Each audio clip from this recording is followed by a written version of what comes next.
Usted me dice, Ok, perfecto. Listo, doctor. ok.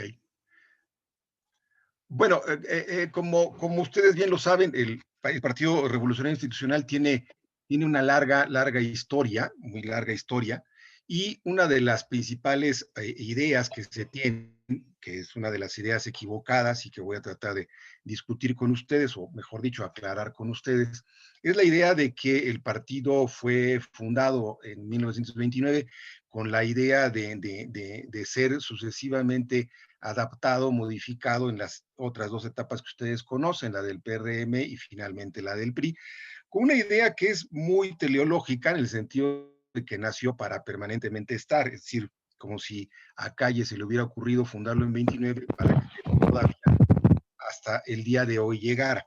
Una de las cosas que voy a tratarles de explicar es que esto no es así, sino que esas tres etapas se corresponden sistemáticamente a momentos específicos en donde los gobiernos a los que se correspondió la formación tenían intereses particulares para hacerlo. Entonces, bueno, déjenme entonces empezar con ese propósito. Como ustedes bien saben, hay tres etapas, una de ellas es la de su formación en 1929, que más o menos dura 10 años, que es la formación del Partido Nacional Revolucionario, que se corresponde a la presidencia y a lo que se conoce como el maximato, dirigido por el entonces presidente Plutarco Elías Calles. La segunda etapa, que corresponde a 1938-1946, como ustedes verán, es una etapa también más o menos de unos 10 años, se corresponde al periodo de Lázaro Cárdenas y en ese momento el nombre del partido va a ser el de la Revolución Mexicana. Finalmente, el nombre del partido, como lo conocemos hasta el día de hoy, es el que se va a formar en 1946. Como ustedes verán, ahí le puse tan solo un guión con el 2000, porque quién sabe hasta cuándo nos vaya a durar ese partido, pero ahí está todavía desde 46 para acá. Y la formación de ese partido se corresponde con el gobierno de Miguel Alemán. Aunque técnicamente, ahora lo voy a mencionar, pero aunque técnicamente el nacimiento del partido se va a corresponder en los últimos meses del gobierno de Manuel Ávila Camacho, pero normalmente lo hacemos coincidir en tiempos políticos con el gobierno de Miguel Alemán. Si menciono los tres presidentes de la República a los que les correspondieron estos cambios, es porque no son para nada casuales. El hecho de que cada uno de estos presidentes se haya encargado de la formación o la modificación del partido tiene sentido en cuanto al propósito que cada uno de ellos le iba a proporcionar. Como les mencioné hace unos minutos, la idea de que cuando se fundó el Partido Nacional Revolucionario se convertiría algún día en PRI y nos iba a durar hasta el día de hoy, es una idea que más bien responde a las críticas políticas y sobre todo partidarias para poder explicar o no lo que fue el sistema político mexicano y en el cual, por supuesto, el partido tiene una participación relevante. Pero si uno le quita la idea teleológica que está detrás de todo esto, lo que tenemos son tres etapas distintas.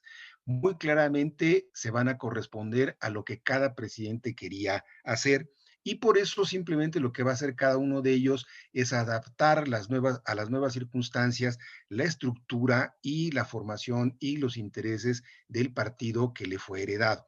Entonces, bueno, en el primer caso, que es el Partido Nacional Revolucionario, cuya fundación se corresponde en 1929, hay varias circunstancias que se deben explicar.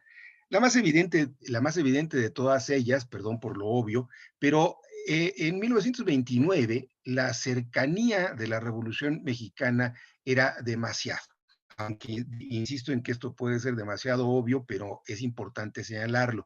La revolución no solamente fue una gran movilización social, no solamente fue una gran movilización militar, sino que fundamentalmente en lo que se tradujo fue en la destrucción de las instituciones básicas del porfiriato. No me quiero meter en eso, seguramente en algunas otras clases ustedes ya lo habrán sabido, pero el porfiriato, si bien tuvo una larga duración, sus instituciones no fueron tan duraderas como, perdón, no fueron tan fuertes, no tenían tanta fortaleza como incluso en aquel entonces se pensaba. El solo hecho de que a las primeras a los primeros levantamientos y los primeros enfrentamientos, el porfiriato prácticamente desapareciera, lo que nos indica es que el largo periodo de la revolución no fue protagonizada necesariamente por el porfiriato, es decir, los representantes de Porfirio Díaz y compañía. Ustedes bien lo saben, Porfirio Díaz a los primeros meses prácticamente se fue del país, así es que ni siquiera estaba al frente, sino que la revolución fue un escenario en donde diferentes grupos armados naturalmente, con liderazgos específicos, se hicieron o trataron de llevar adelante sus propios programas específicos. Esto lo que provocó es que, bien o mal, toda la estructura política del porfiriato se desmoronara. Este es un punto fundamental. Es decir, no había instituciones y no había poder político que pudieran controlar o dominar o establecer una guía de conducción sobre el país. La segunda característica que hay que también mencionar es que hubo una tremenda movilización social. Esto también puede parecerles una obviedad, pero la revolución lo que hizo es que removió grupos sociales, liderazgos políticos, una gran cantidad de organizaciones, creó nuevas organizaciones y lo que hizo es que pasó de una sociedad, México pasó de una sociedad más o menos apagada durante el porfiriato, a una sociedad enormemente movilizada, que también tenía algunos sectores sociales, algunos grupos sociales tenían alguna idea de lo que querían hacer, pero la gran cantidad de ellos no tenía idea de hacia dónde dirigirse. En otras palabras, eran grupos sociales con una alta disponibilidad política. Esto también eso tiene importancia porque, voy al tercer punto, esto significó también que había una gran cantidad de liderazgos renovados, pero al mismo tiempo de otros viejos cacicazgos que ya existían en el país.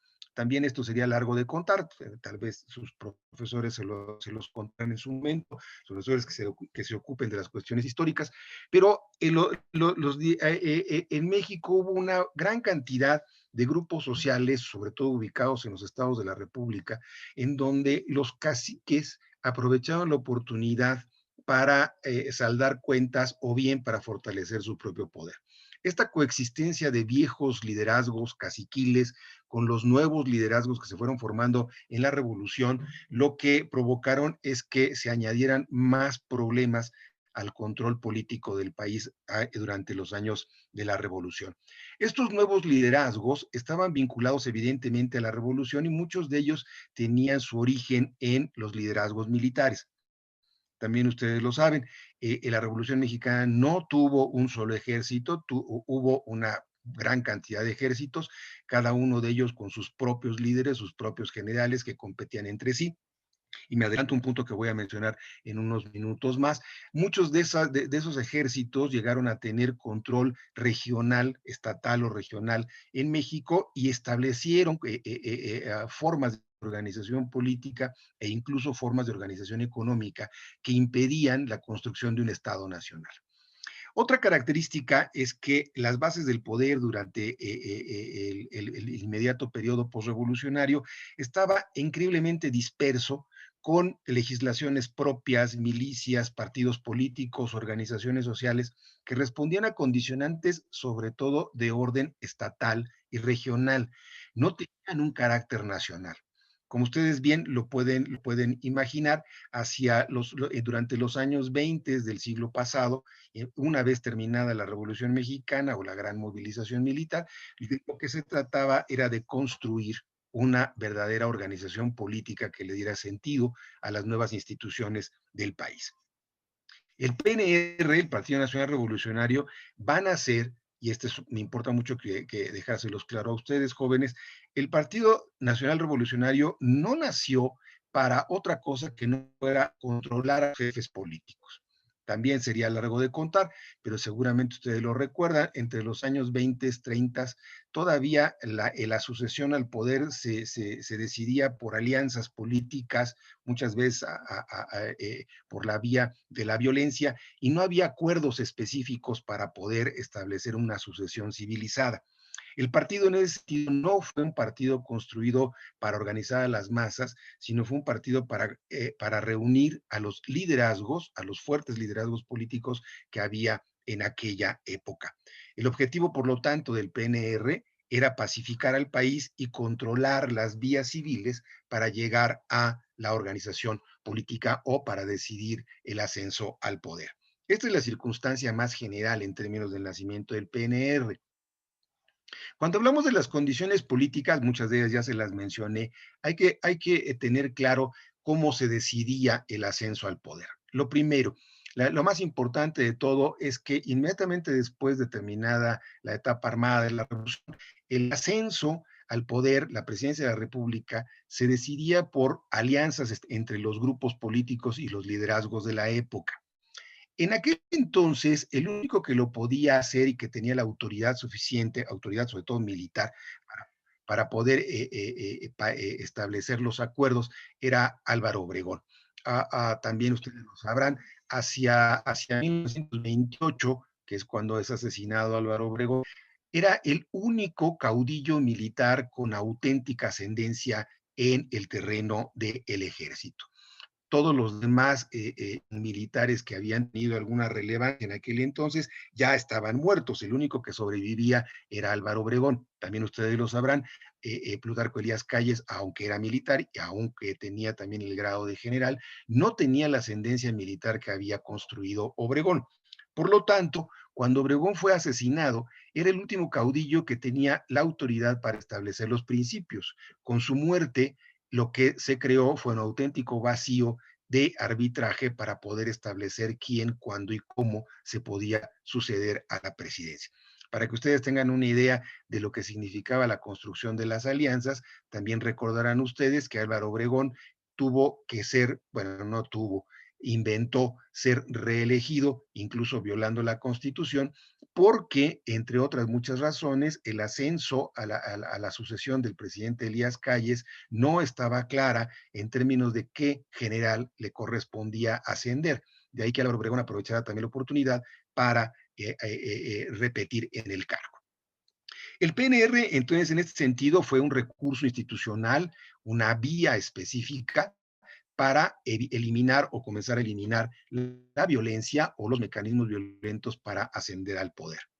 Y esto significaba también que había dos problemas. El primero es que, aunque ya estaba la Constitución, es decir, el marco jurídico que normaría, bueno, que nos rige hasta el día de hoy en términos legales, jurídicos, el comportamiento de las instituciones, no había las instituciones específicas que le dieran el verdadero poder al Estado Nacional. En ese sentido, el PNR va a ser tan solo una institución más en la centralización del poder que se corresponde más o menos, lo conocemos en la historia política del país, a lo que reconocemos como el periodo de la institucionalización en México, que va más o menos, dependiendo del autor, entre los años 20 y finales de los años 30. En estas circunstancias es que se va a crear el PNR. Para que ustedes tengan claro este asunto, ah, se me atoró el power. Ahí está. Ya está. Sí lo ven, perdón. Sí, Sí, es que se me doctor. atoró a mí, pero Sí, bueno, sí, sí se ve. a- a- aquí está entonces lo que quería mostrarles en términos del callismo. Tenemos en la historia política mexicana la idea de que cuando hablamos de Calles y de la formación del PNR, lo único que le interesaba a Calles era formar ese partido. Y también tenemos la idea de que nació ese partido con un propósito de control, de sometimiento, etcétera, etcétera.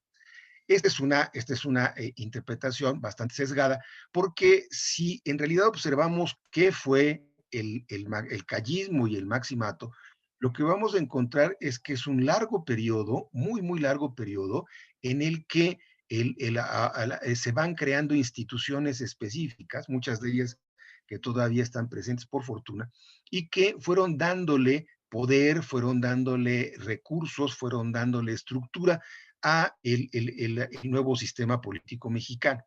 Como ustedes verán en esta pantalla que les estoy mostrando, solamente estoy mencionando algunos de los elementos para que ustedes tengan idea de lo que les quiero decir.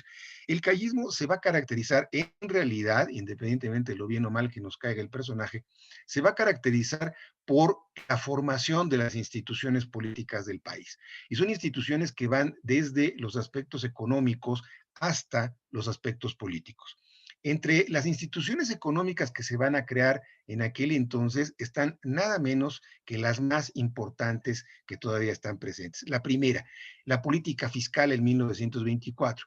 Aunque hoy nos parezca que es un poco exagerado, y porque ya vivimos dentro de un régimen fiscal que a todos nos parece muy ordenado, la primera política fiscal, en el sentido estricto del término, fue creada por Plutarco Elías Calles en 1924. ¿Qué quiere decir esto? Quiere decir que antes de 1924 el Estado mexicano no podía recaudar impuestos y ni siquiera tenía los recursos para poderlo hacer. En otras palabras, la recaudación estaba en manos de los gobiernos estatales y eran los gobiernos estatales los que le proveían recursos cuando querían y en el momento en que ellos lo veían posible al Estado mexicano. Como ustedes pueden darse cuenta, sin recursos económicos, el gobierno, el Estado mexicano de aquel entonces, no tenía ninguna capacidad para desarrollar ninguna política gubernamental y mucho menos poder promover la economía del país. Un acto inmediatamente correspondiente a la política fiscal va a ser la creación del Banco de México. Les decía que varias de esas instituciones están hasta el día de hoy presentes y esta es quizás la más importante de todas. El Banco de México, como ustedes bien lo saben, es el banco central del país y eso significa que al Banco de México le corresponde la conducción de la política monetaria, además de la regulación de la política monetaria junto con la Secretaría de Hacienda del gobierno federal. Esto también tiene importancia, una gran importancia. Hace unos minutos les mencionaba que una de las características de los liderazgos de inmediatos a la revolución es que ellos controlaban entidades completas del país e imponían condicionantes de orden político y económico. Bueno, una de las cosas que hacían los ejércitos en aquel entonces y aquellos liderazgos era imponer, por ejemplo, monedas. Ustedes seguramente lo saben. Carranza tenía su moneda, Álvaro Obregón tenía su moneda, Zapata tenía su moneda, en fin, no había una moneda nacional y por lo tanto tampoco había una manera de establecer la conducción, ya no solo política fiscal, sino también una política monetaria. Como un dato interesante, ustedes lo pueden saber, hay algunos bancos en México, particularmente uno de los más importantes que hasta el día de hoy existe, ahora ya con otro nombre y con otros propietarios, que es el Citibanamex. Si ustedes saben lo que significa Banamex, es Banco Nacional de México. Se llama Banco Nacional de México porque nació hacia principios del siglo, 1912, si la memoria no me falla, y se puso el nombre de Nacional porque ese banco en aquel entonces creaba su moneda, regulaba la moneda e imponía condicionantes. Cuando les digo regulación de moneda, lo que les quiero decir es que esos bancos imponían el valor de la moneda y por lo tanto imponían las condiciones de transacción. Esto significaba que estaba la soberanía monetaria de un país en manos de privados y no del Banco Central. De ahí la importancia enorme que fuera la construcción del Banco de México. A partir de entonces, se va a empezar a crear la estructura financiera de México, no la estructura financiera privada, sino la estructura financiera del Estado mexicano. Como se los menciono en esta pantalla, va a aparecer la Comisión Nacional Bancaria. Hoy, además de bancaria, es la Comisión también de Valores, pero eso es una modificación muy posterior, ya en los años 80 del siglo pasado.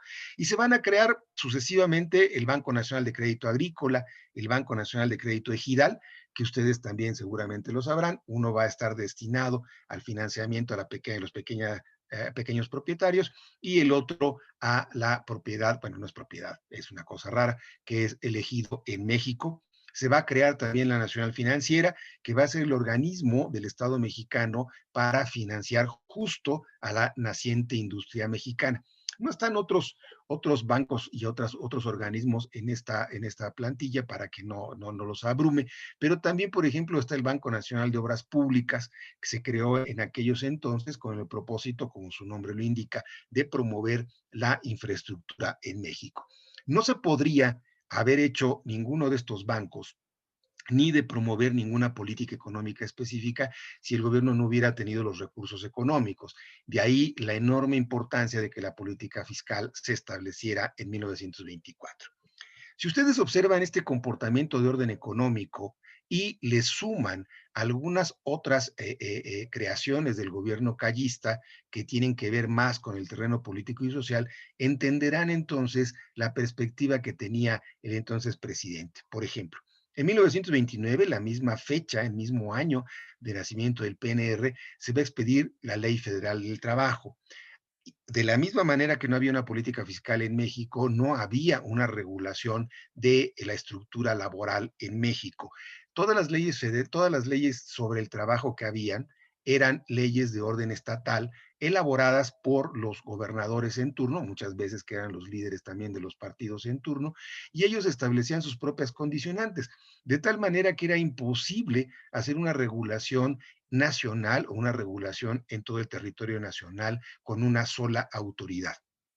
La Ley del Federal del Trabajo, que se va a crear en 29 y cuya estructura fundamental, dicho sea de paso, se sobrevive hasta el día de hoy, obviamente hay modificaciones, pero la estructura básica sigue siendo la misma, fue creada por el gobierno federal de aquel entonces precisamente para arrebatarles a los líderes estatales el control de la regulación obrera. No es un asunto menor porque, como lo veremos inmediatamente, tiene un impacto en lo que se va en las movilizaciones obreras que van a dar pie a la modificación del partido unos años más tarde.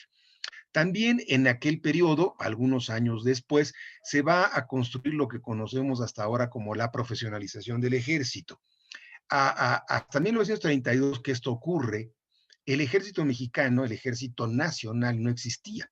Lo que existían, como se los había adelantado, eran ejércitos dispersos en el territorio nacional que significaban, entre otras muchas cosas, apoyos específicos a líderes específicos que en más de una ocasión le servían para poder conspirar o intentar dar golpes de Estado. También me llevaría mucho tiempo y no es el caso, pero en los años 20 y 30 están plagados de azonadas militares, de golpes o de intentos de golpes militares, etcétera. El último de ellos, como ustedes bien lo sabrán, es el que va a ocurrir con Saturnino Cedillo ya durante el gobierno de Lázaro Cárdenas y que justamente va a utilizar su ejército o va a intentar utilizar su ejército para hacerse del poder. La profesionalización del ejército va a significar tres cosas en términos generales. La primera, la autoridad del Estado nacional o del gobierno federal, como ustedes lo quieran ver, sobre la dirección, la estructura del ejército. Segundo, una estructura profesional con un mando real único que va a estar establecido, como ustedes bien lo saben, en términos de ascensos, de jerarquías y de una estructura sobre todo sometida, que ustedes también lo saben muy bien, al poder civil y no una estructura militar independiente. La tercera característica es que las zonas militares van a estar decididas por esa autoridad, primero interna y segundo por la autoridad del presidente de la República, que va a significar, entre otras cosas, que ninguno de los generales o ninguno de los responsables de las zonas militares permanezcan más de 2 años al mando de esa zona. Es fácil que ustedes entiendan cuál era el propósito, impedir, evidentemente, que los militares se hicieran de apoyos o de clientelismo en las zonas donde estaban. Esta estructura va a significar también otro punto importante. El ejército mexicano, como ustedes bien lo saben, tiene un sometimiento absoluto hacia el presidente de la República. No tiene una estructura independiente, sino tiene una autoridad subordinada. Bueno, en estas condiciones, como ustedes podrán observar, se inscribe la construcción del Partido Nacional Revolucionario en 1929. Esta es la estructura, estas son las condiciones del nacimiento del partido. Obviamente esto va a tener un límite y el límite es que va a sobrevivir tan solo hasta 1938. Con esa estructura que les he contado del PNR, con esa estructura de reunión de líderes y de reunión liderazgos estatales, políticos en todo el país, es como va a ascender Lázaro Cárdenas a la presidencia de la República. Lázaro Cárdenas, ustedes lo saben, le corresponde uno de los periodos más álgidos de la organización política y social de México. El Partido de la Revolución Mexicana va a tener así como el PNR tuvo una circunstancia específica, el de la Revolución Mexicana va a tener también condicionantes y circunstancias que le van a dar sentido. Como ustedes podrán darse cuenta, el nombre también nos está indicando muchas cosas. El que se llamara Nacional Revolucionario en 29, lo que estaba indicando con toda claridad, no solamente era la herencia revolucionaria, que como ustedes verán está presente en las tres etapas, por lo menos en su título, sino que el carácter de nacional lo que estaba indicando es que trataba de ser un partido que organizara los liderazgos en todo el territorio nacional.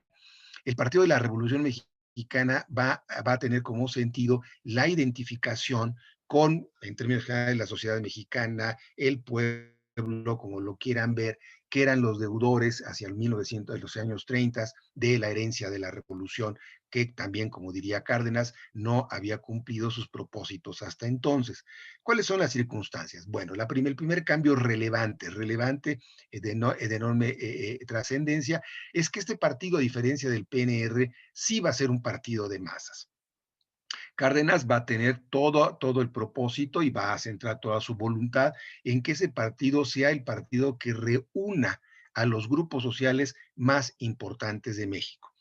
Si ustedes lo piensan, se detienen un poco en cuál era la estructura social de México hacia los años 30, se darán cuenta de que estaba fundamentalmente constituido de trabajadores, obreros y de campesinos. No había en ningún otro sector social realmente importante.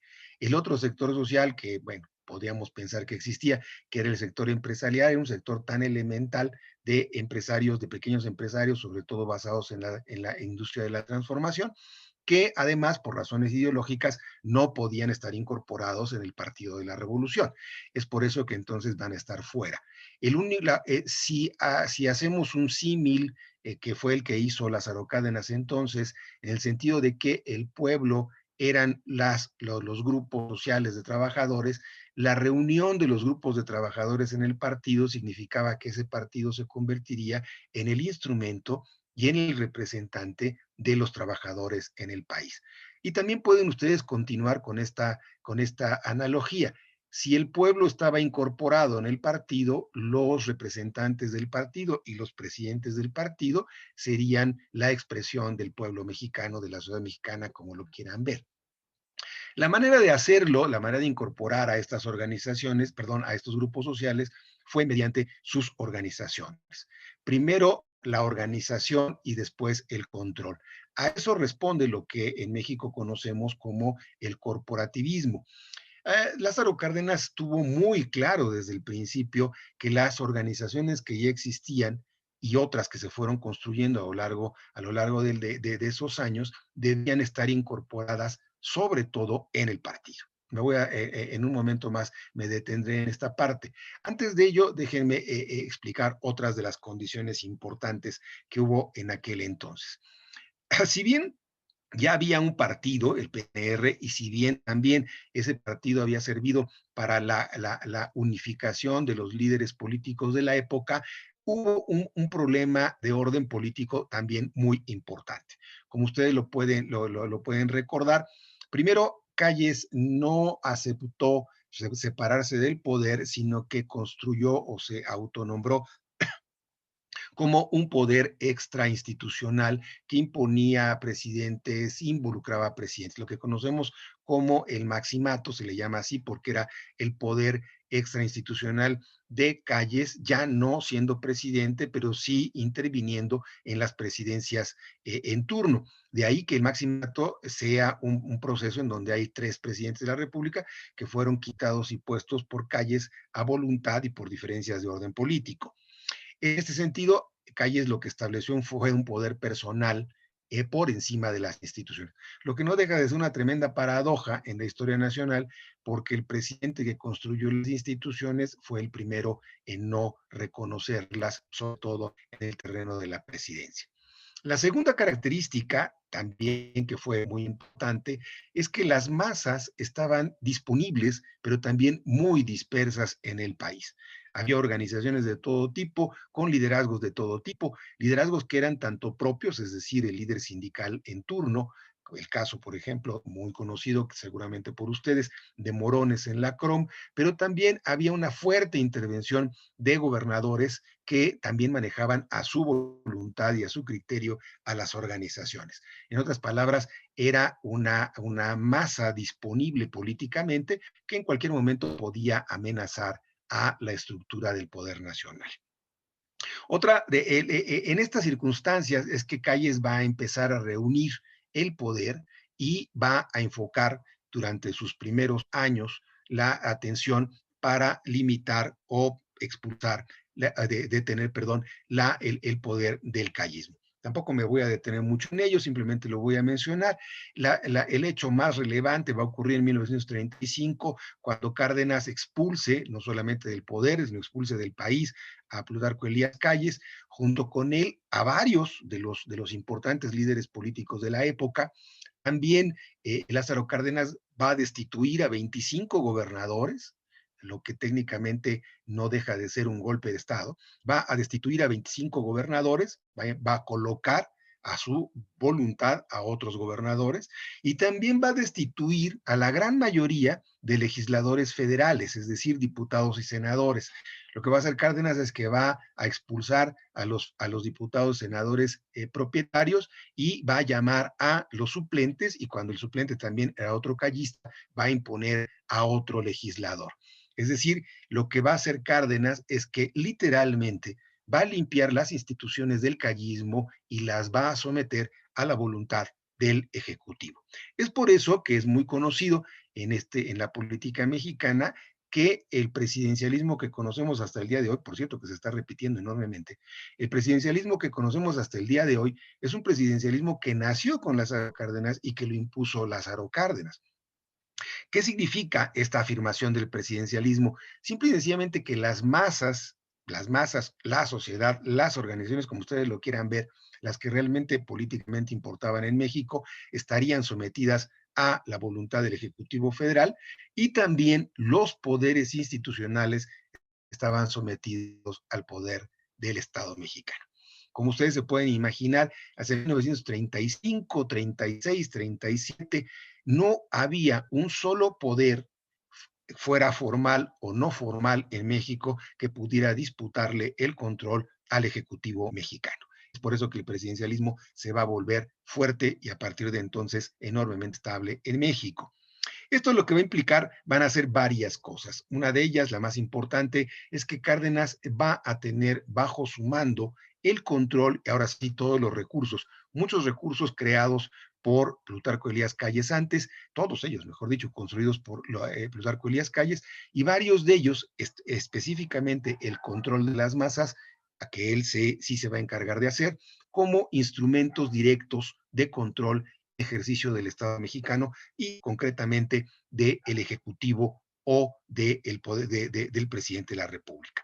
Lázaro Cárdenas va a imponer como una realidad la idea de que el gobierno sí está representando al pueblo mexicano porque el pueblo mexicano está incorporado en el partido.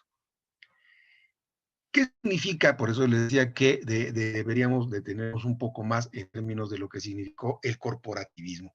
Sobre este tema también pues, sería largo de contar desde el punto de vista teórico y cómo se estableció en México. Solamente hago una aclaración. El corporativismo no es para nada una creación mexicana ni una creación latinoamericana. El corporativismo, sorpréndanse ustedes, existe incluso en los países más desarrollados e incluso hay varios estudios que lo han probado. El corporativismo bien utilizado es un recurso que sirve para sostener a la democracia. En ese sentido, el corporativismo ni necesariamente es malo, ni menos aún es una creación mexicana. En México se va a establecer el corporativismo de una manera particular. no voy a entrar a la discusión de sus diferencias, sino tan solo en cómo se va a aplicar en México. Primero, lo más importante que debe tener es que el sindicalismo de las corporaciones en México son mucho más viejas de lo que usuario que también ha existido o las organizaciones crearon de Cárdenas sencillamente reorganizó, reencausó a muchas de las organizaciones que ya existían. Si ustedes revisan los estudios que se han hecho sobre sindicalismo en México, se van a encontrar con que el sindicalismo y las corporaciones se corresponden desde el siglo XIX en el país, y muchas de ellas, las más fuertes, van a ser creadas durante el régimen de Porfirio Díaz. Hay una fuerte corriente entonces que viene desde el siglo XIX en donde sindicalismo y corporaciones existen. Como ya se los había mencionado, hacia los años 20 la organización sindical más importante de México fue la CROM, dirigida por Morones, que además Morones, en algo que va a ser casi una práctica política nacional, también va a utilizar para fundar su propio partido, el muy famoso Partido Liberal, que va a intentar competir por la presidencia de la República. La CROM entonces ya existía como una organización y quizás como la organización en términos de militancia o de número de trabajadores más importante de México, que va a ser la base para la creación del corporativismo cardenista. Vicente Lombardo Toledano, en 1936, que también ustedes lo sabrán, era uno de los dirigentes o uno de los miembros del grupo dirigente de la CROM, va a escindirla y va a crear la Unión General de Obreros y Campesinos de México, la UOCEM, o conocida como la CROM escindida, que inmediatamente se va a convertir en la base para la organización de la Confederación de Trabajadores de México.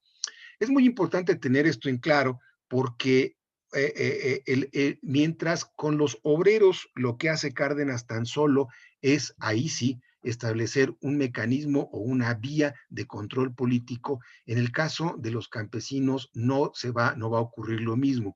El campesinado mexicano era un campesinado totalmente disperso que no tenía ninguna forma de organización. Había muy pocas organizaciones. En Michoacán, las ligas de comunidades las ligas, se me fue el nombre, de campesinos, va a estar también las ligas de campesinos en Michoacán, en Veracruz, en Tamaulipas, en San Luis Potosí, con Cedillo, pero todas ellas van a responder, como muchas otras instituciones, a los liderazgos estatales, no una organización.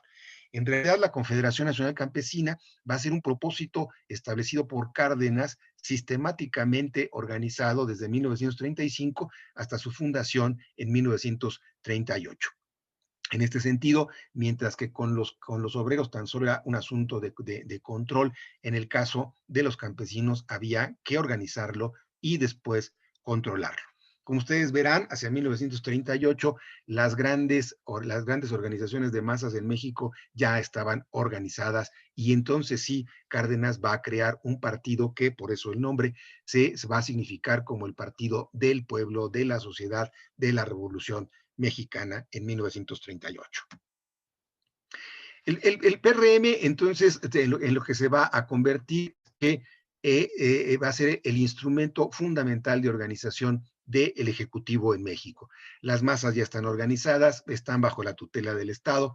El Ejecutivo mexicano ya es el poder central, indisputable, después de 1938. Ya no hay tampoco un poder personal como lo había todavía con Calles.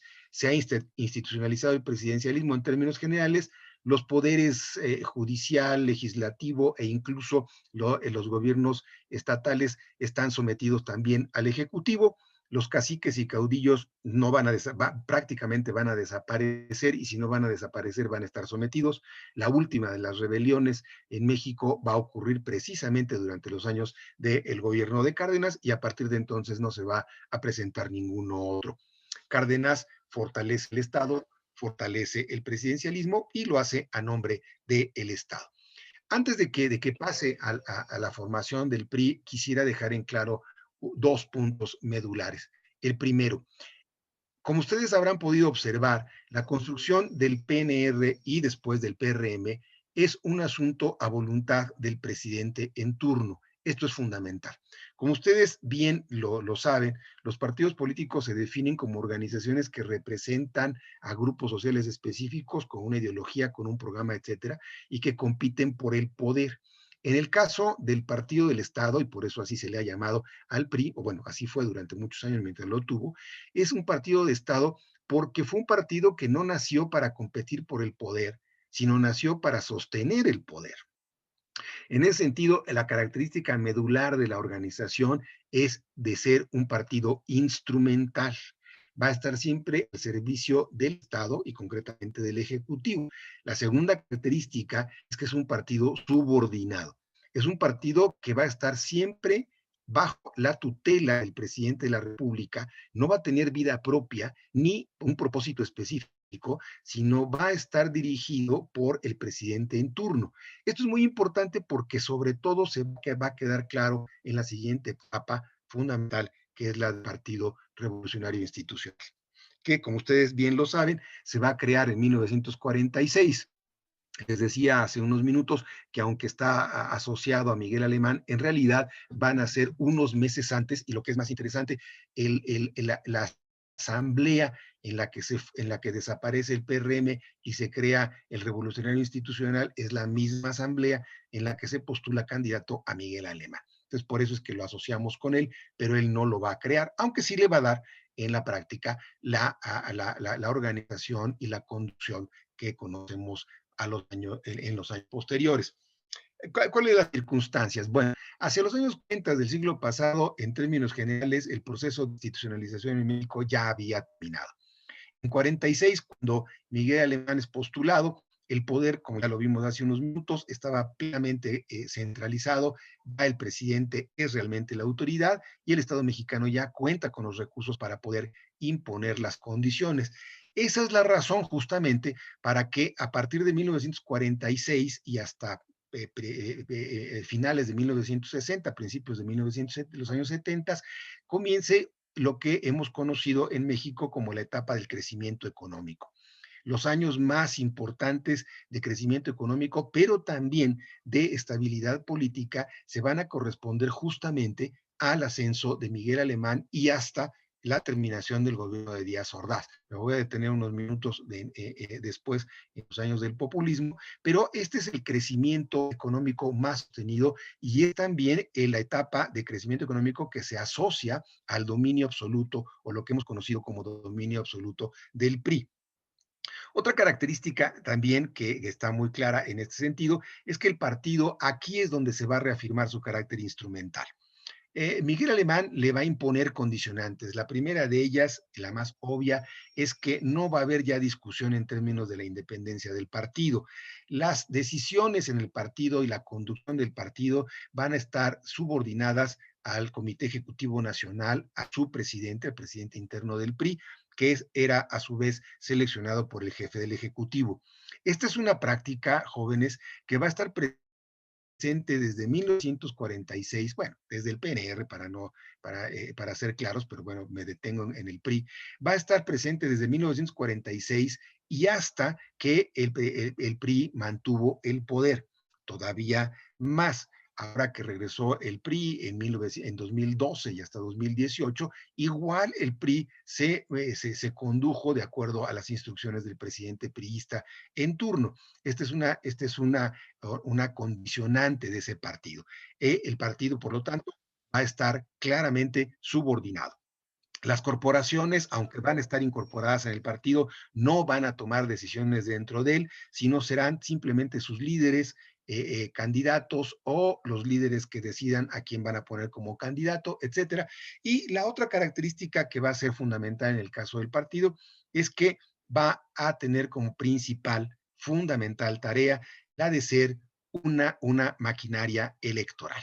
El PRI va a ser fundamentalmente un instrumento destinado a la organización, a la realización de campañas electorales y va a tener como propósito esencial ganar las elecciones para mantener los programas de la revolución, los programas del prismo, como ustedes lo quieran ver, básicamente la dirección del presidente de la República. Es decir, con la construcción del Partido Revolucionario Institucional, lo que vamos a tener es absolutamente el dominio y sometimiento al presidente en turno, lo que va a marcar claramente toda la idea o todo el desarrollo del partido. Déjenme detenerme antes de terminar. Usted me dice, Edith, si voy bien de tiempo o me tengo que detener ya. Usted me va indicando, por favor. La ideología del partido. Muchas veces se ha insistido en que ese PRI, esa organización, no tiene o no tuvo ninguna ideología. La verdad es que sí la tuvo, y la tuvo, no solamente la tuvo, sino me atrevería a decir que está de vuelta. Si ustedes quieren, en los últimos minutos platicamos sobre eso, pero ustedes lo van a poder intuir con algunas de las cosas que les voy a decir. La ideología del priismo está asociada a dos palabras, el nacionalismo revolucionario, que claramente se asentó ahí. Explícitamente, el nacionalismo revolucionario va a aparecer en la Declaración de Principios del PRI, no antes. Pero de todas maneras, lo que le va a dar sentido o le va a dar contenido al nacionalismo revolucionario sí está presente en las otras dos versiones del partido. ¿Qué quiere decir nacionalismo revolucionario? Son ideas más o menos sencillas de entender. Lo primero, está asociado clarísimamente al Estado posrevolucionario y se funda en lo que en términos generales podemos determinar como los ideales, los objetivos e incluso las motivaciones de la Revolución Mexicana, es decir, la justicia social, los beneficios sociales, las libertades políticas, etcétera. Esto, que en términos generales es lo que se conoce como las motivaciones de la revolución, se van a plasmar en la Constitución del 17 y las va a retomar de diferentes maneras hasta convertirlas en nacionalismo revolucionario con el priismo. De ahí que durante muchos años el lema del PRI fuera justicia social y democracia. Estas fueron las ideas fundamentales. ¿Cuáles son las otras ideas? Bueno, primera fundamental, el Estado es el responsable de resolver los problemas sociales, de promover políticas económicas que estén dirigidas no solamente al crecimiento y al desarrollo económico, sino que deban también fundamentalmente dirigirse a la satisfacción de los problemas sociales. El Estado en esta ideología es central, es definitorio y es el centro de atención que debe encargarse de la solución prácticamente de todos los problemas del país. Y esto lo que lleva es a otras dos cosas. Primero, al reconocimiento de que hay una economía mixta. ¿Qué quiere decir? Dicho en cristiano, pues muy simple, que el Estado va a participar, pero también va a respetar la inversión privada y va a permitir a un sector privado importante.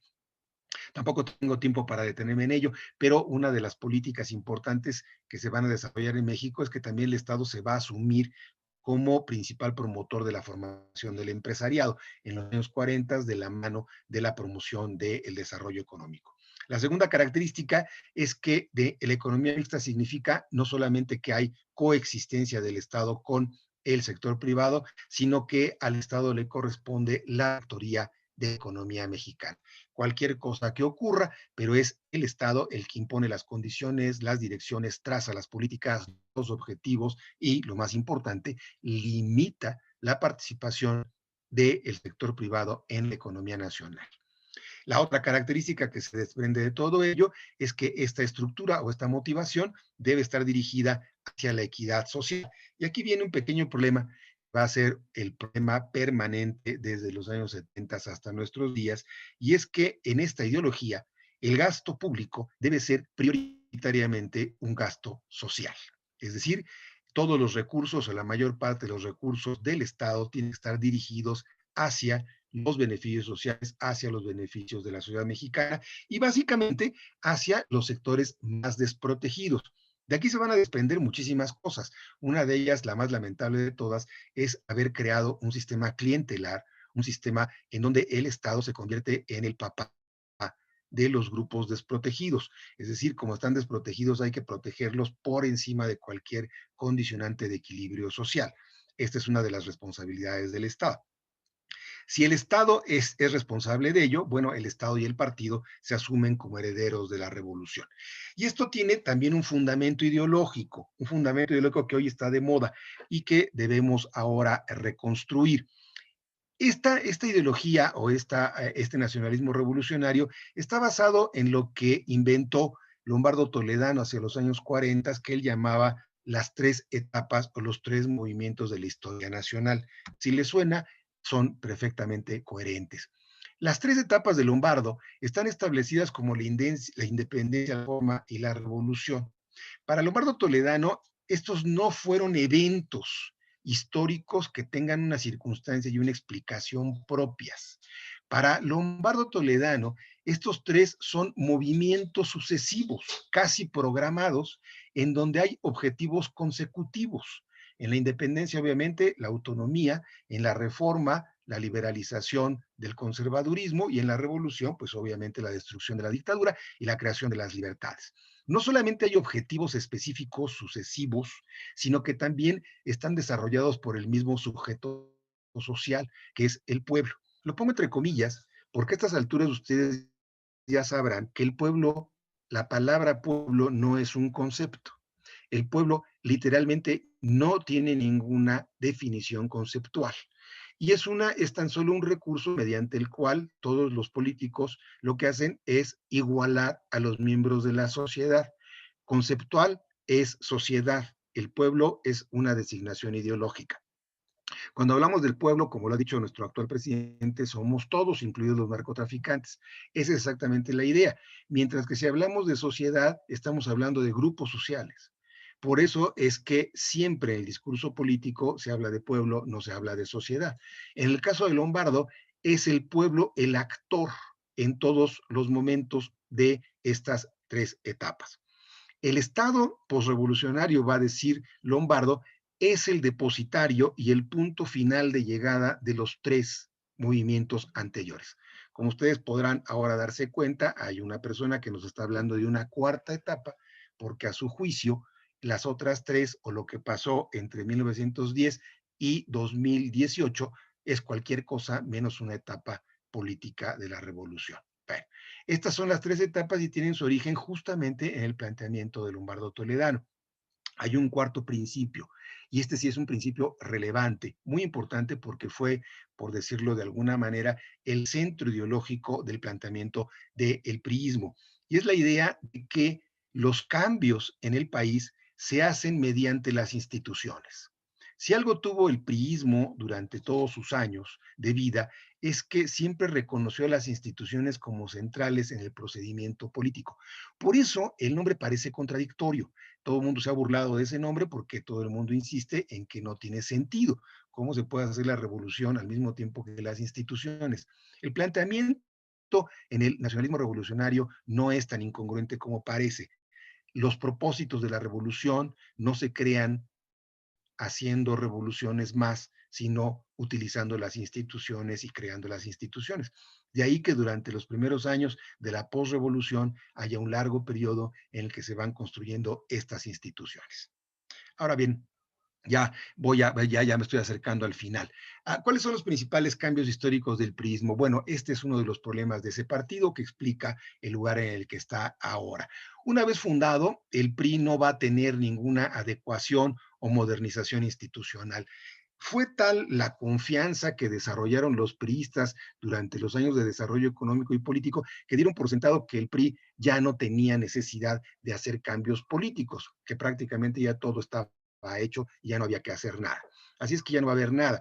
En 1965, Carlos Amadrazo, seguramente ustedes lo saben, va a intentar hacer una modernización del partido que va a fracasar absolutamente, y que va a estar, tampoco tengo tiempo para meterme en ello, pero era, visto a la distancia, una reforma bastante modesta, que era tan solo hacer elecciones primarias para seleccionar los candidatos a las presidencias municipales.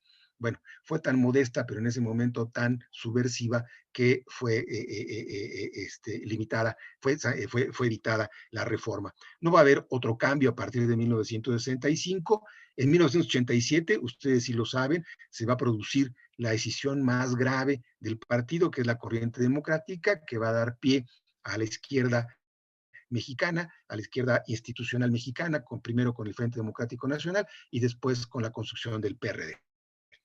Y en 1992, lo menciono simplemente porque estoy haciendo una descripción cronológica, va a tener lugar lo que se conoció como la reforma reforma salinista encabezada por Luis Donaldo Colosio, que tuvo como propósito fundamental la eliminación de las corporaciones y lo que ellos llamaban, Colosio y Salinas, la individualización del partido. Es decir, reconocer que el PRI ya no debería seguir siendo un partido de corporaciones, sino un partido de individuos. Nunca lo construyeron, nunca lograron hacerlo, pero lo que sí lograron hacer en su reforma fue darle cabida a los gobernadores como un nuevo sujeto o actor social dentro del partido. ¿Cuál es el funcionamiento del PRI a partir de entonces? Bueno, primera, una afirmación que también me interesa mucho que les quede claro. El PRI nunca formó a la élite política en México que nos gobernó. También me llevaría mucho tiempo explicarlo, pero puedo decirlo muy rápido. El PRI a lo que se dedicó fue a la selección de candidatos a los puestos de elección popular como vía de participación política de las corporaciones. De ahí que ustedes van a encontrar que la gran cantidad de legisladores, una muy buena cantidad, perdón, de legisladores y de gobernadores en México salieron de las corporaciones o de los militantes específicos del partido, pero no crearon a la élite gobernante más importante de México. Desde 1940 y hasta 1900, hasta la llegada de los tecnócratas, hasta el año 2000, con Ernesto Zedillo, siempre los miembros más importantes de la élite fueron formados en la administración pública federal y no por el partido. El partido en ese sentido a lo que se dedicó fue al control de las corporaciones y a ganar elecciones, es decir, hacer una maquinaria electoral muy importante. No lo pierdan de vista porque de esta experiencia es de la que está dependiendo la sobrevivencia de ese partido. La responsabilidad, como se los decía, simplemente fue operar elecciones y postular candidatos. No fue un partido centralizado como muchos piensan. En realidad, ese partido descansó en las estructuras estatales y estuvo controlada siempre por los gobernadores. Esto es un asunto muy importante porque el apoyo que tuvo siempre el partido fue un apoyo que se podía desprender de las acciones, de la estructura en los estados de la República y que no era operada por una autoridad central. También por ahí hay una idea que dice que el presidente se dedicaba a seleccionar candidatos, si lo hubiera hecho no hubiera gobernado. Los presidentes no se ocupaban de esas cosas, lo hacía el partido y lo hacían las estructuras estatales en cada uno de los lugares donde estaba. ¿De qué dependió el apoyo electoral del priismo? Si quieren ustedes discutimos sobre eso, pero evidentemente ese partido tuvo un apoyo electoral que se pudo manifestar a lo largo del tiempo, pero no dependió de sus buenas acciones, sino justamente de su contraparte. Las acciones más importantes fueron las obras del gobierno federal que dependieron del crecimiento económico y que fue sostenido desde los años 40, durante los años 60 sobre todo, y es importante señalarlo porque como ustedes también se les podrá venir a la cabeza, a partir de los años 60 hay un creciente cuestionamiento político de legitimidad del Estado mexicano y obviamente del priismo, y tiene que ver justamente con la caída del crecimiento económico y por lo tanto con la incapacidad de los gobiernos posteriores para satisfacer lo que antes era la obra social del gobierno mexicano. Los cambios en el PRI, que ya son las últimas etapas. Bueno, los cambios están sujetos fundamentalmente a las variaciones de los gobiernos en México. Primero, como ya se los había adelantado, hay un agotamiento del crecimiento económico que es manifiesto a partir de 1969, 68, 69. Tampoco tengo tiempo para meterme en ello, pero las demandas del 1968, por ejemplo, tienen que ver mucho con el que ya no había una expansión del crecimiento y la movilidad social. Otro de los elementos importantes tiene que ver con la llegada del populismo identificado con los gobiernos de Echeverría y de López Portillo entre 1970 y 1982. ¿En qué consistió? Bueno, en muchas cosas que tampoco tengo tiempo para detenerme, pero sí en una especial característica y es el hecho de que los dos gobiernos llevaron al extremo el planteamiento de la responsabilidad social del Estado. Es decir, hubo un excesivo gasto público que no se pudo sostener de manera racional y que por lo tanto creó un absoluto descontrol de las finanzas públicas, que como ustedes bien lo saben, ustedes son muy jóvenes y no tuvieron por fortuna que padecerlo, pero si lo preguntan a sus padres les van a dar una larga historia. Fueron etapas que terminaron en profundas crisis económicas, devaluación del peso, fuga de capitales, etcétera, etcétera, una tremenda depauperación de la economía mexicana que va a ser la base. Este también me importa mucho señalarlo porque hoy está de moda criticar, pero no explicar, el hecho de que hubiera una expansión enorme del populismo significó el ascenso de la tecnocracia. Está de moda hacer una discusión sobre la tecnocracia y el neoliberalismo, pero no se han tomado la molestia de explicar por qué ocurrió. Una de las razones por las cuales ocurrió es que hubo precisamente un tremendo descontrol de las finanzas públicas. Si algo tiene claro la tecnocracia, algo tuvo claro la tecnocracia en México, fue que había que establecer una racionalidad en el presupuesto gubernamental. Y es a partir de entonces que la racionalidad se establece como principio, el gasto público y los presupuestos son controlados, y va a haber, como ustedes lo pueden rápidamente entender, una ruptura con el principio original ideológico del partido y de la ideología del nacionalismo revolucionario. El gasto social ya no es prioritario, sino que lo prioritario es el equilibrio presupuestal. Y lo que se va a establecer a partir de los años 80 y hasta el año 2000, cuando les gusta, 2018 para seguir con la crítica, es que el equilibrio presupuestal está por encima de el gasto social como tal. El gasto social será un asunto secundario, lo prioritario es mantener las finanzas públicas sanas y mantener los recursos para sostener la infraestructura básica.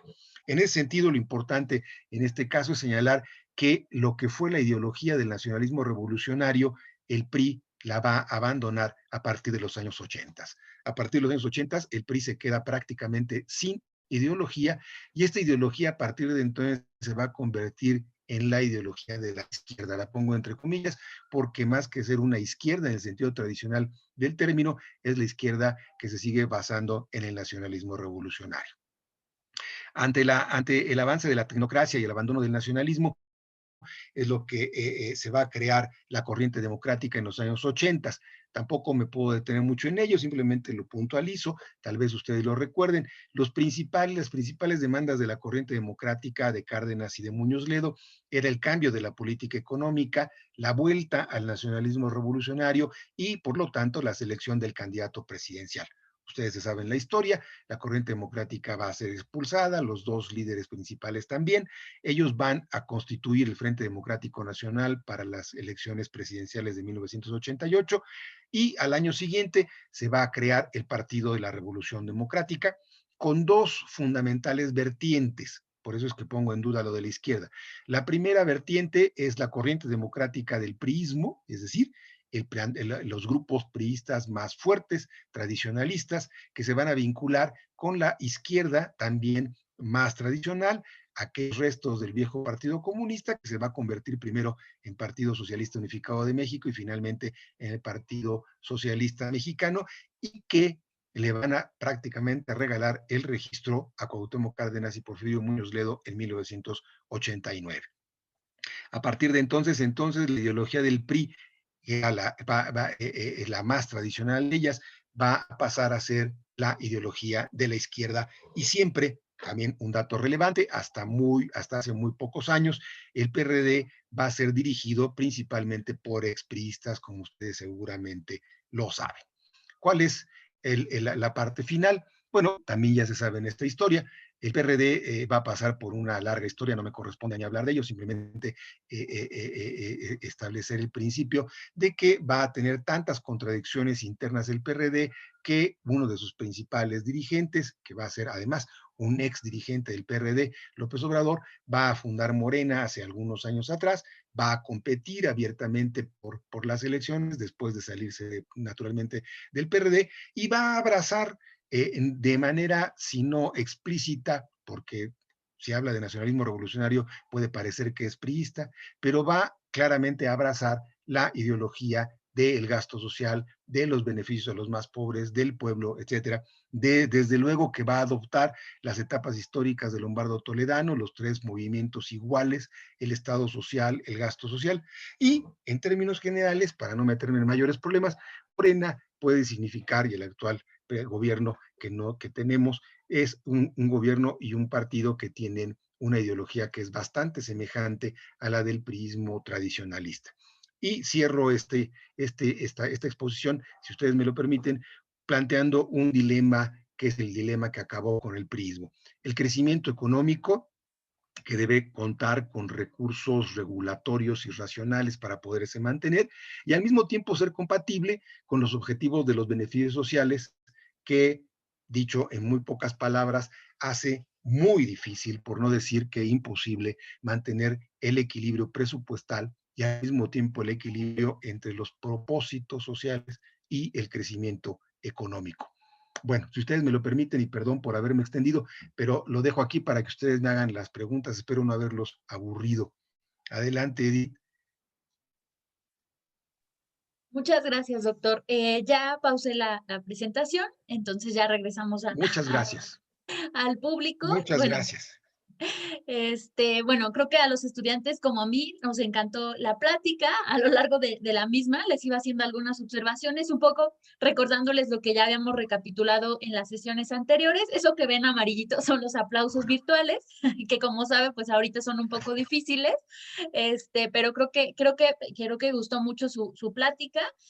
Me parece que hace una síntesis muy pertinente y muy fácil de llevar, o sea, cero aburrimiento, bueno, al menos en lo personal no sé si los alumnos confirmen lo mismo, pero muy fácil de llevar, ¿no? Y esto último que nos presenta y que se los decía, bueno, ya no nos corresponde en el curso, ya lo verán con sus en su próximo curso del semestre que viene, este análisis más contemporáneo, pero que me parece muy pertinente para entender las dinámicas políticas contemporáneas, ¿no? Entonces, no sé si haya dudas respecto a la presentación del doctor. Me gustaría primero que ustedes presentaran sus dudas, comentarios. Aprovechen, de verdad, aprovechen, porque tenemos a un expertazo en el tema. Y bueno, y si no fue suficiente o si quisieran ahondar más en las reflexiones del doctor, realmente recomiendo la lectura de Historia Mínima del PRI, porque ahí el doctor con fundamentos teóricos, pues sí, nos explica esto que en unos minutos de manera muy concreta nos acaba de comentar. Entonces, le cederé la palabra, así que como siempre, ¿no? Levantamos la manita o si quieren por el chat, si somos muy tímidos, o nos impone la presencia del doctor, pues ya saben que por el chat también yo puedo hacer esta lectura, ¿ok? Arturo, eres el primero en tener la palabra. Gracias, profesora, y buenas tardes, doctor. Su plática muy Buenas tardes. interesante, como bien dijo la profesora. La parte que yo le quería preguntar es justamente sobre la corrupción institucional del partido. ¿De dónde surge y por qué se mete tanto en la estructura del PRI? ¿Respondo ahora, Edith? ¿O Yo creo conforme que me si, va? si quieren, para que sea más enriquecedora la pregunta, más bien la charla, pues como ir así justamente, ¿no? Aprovechando que no somos tantos como en un foro de 200 personas, que sí complica mucho la situación, pues creo que Sale, ahorita podríamos hacer más bien un diálogo, ¿no? Porque creo que sí están surgiendo varias preguntas y son complejas algunas de ellas. Entonces, sugiero que vayamos así, pregunta, respuesta, sale. pregunta, respuesta. Respondo entonces lo más breve posible. Bueno, la corrupción, también sobre eso ya sabemos que hay una larga exposición y muy pocas precisiones, pero para no meterme en demasiadas complicaciones, la corrupción es algo muchísimo más generalizado y en eso sí habría que ser muy puntuales de qué entendemos por corrupción dentro del partido. A veces lo más usual es que se habla de corrupción asociada al dinero, a la utilización, a la mala utilización de los recursos públicos. El PRI en ese sentido no mal utilizó los recursos públicos, o sea, no pierdan de vista esa idea si pensamos en PRI como organización. O sea, no estoy tratando de disculpar nada, sino tan solo de precisarle el alcance de la respuesta. El PRI como tal, en términos de dispendio, de utilización de recursos económicos públicos, no lo hizo. Quien en todo caso habría que buscarlo es dentro de la estructura del gobierno, de los gobiernos federal, estatales y municipales. Si por corrupción lo que entendemos es el mal funcionamiento de las prácticas políticas dentro del partido, esto tiene que ver desde los años 30, 40 del siglo pasado. Por ejemplo, una de las cosas fundamentales, si me siguieron en la exposición, el corporativismo, una de las cosas que implicó es que se tenía que dar cargos de elección popular a los líderes sindicales. Y esto significó establecer cuotas específicas para los sindicatos.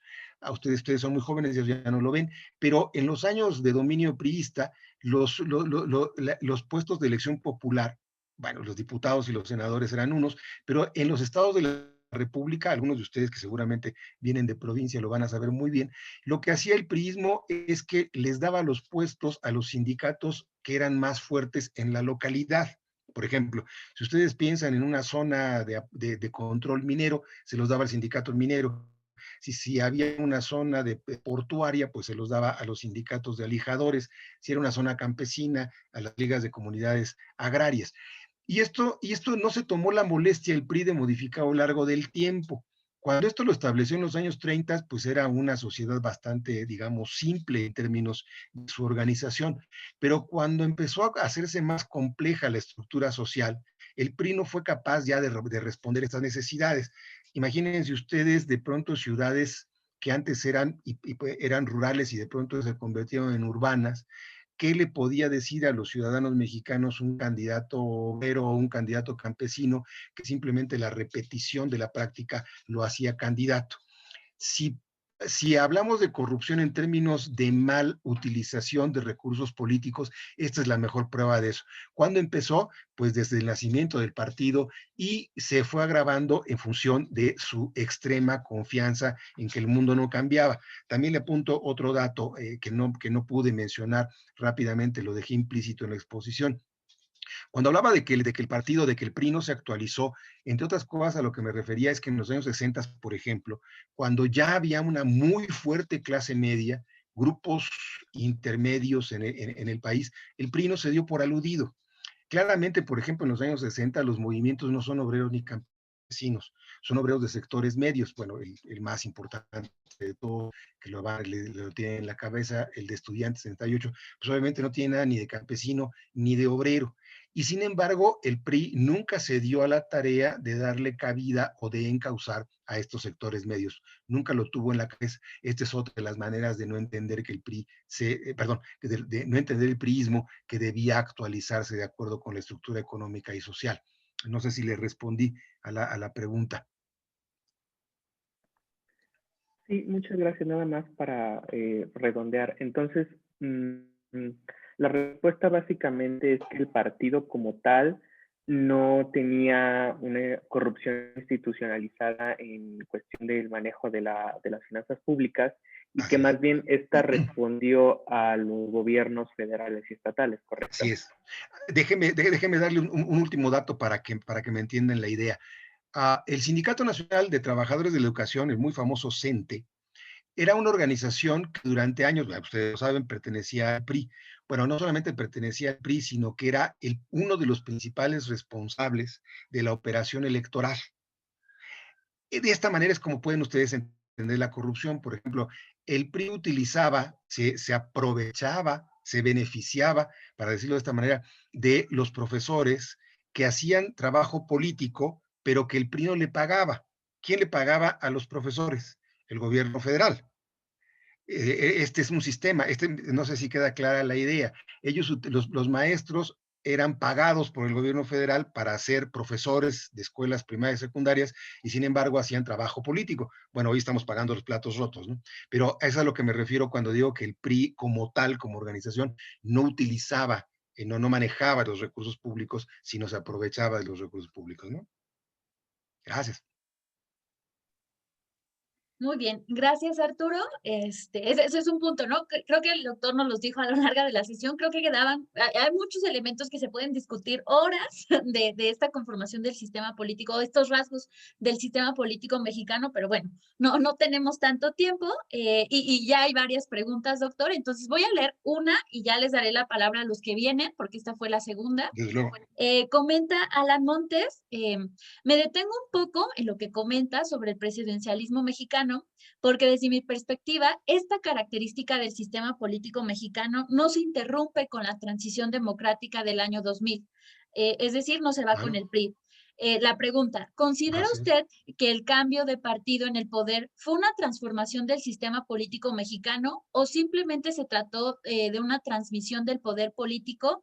Esto a propósito de la llegada de un nuevo partido que recuerda a las formas priistas.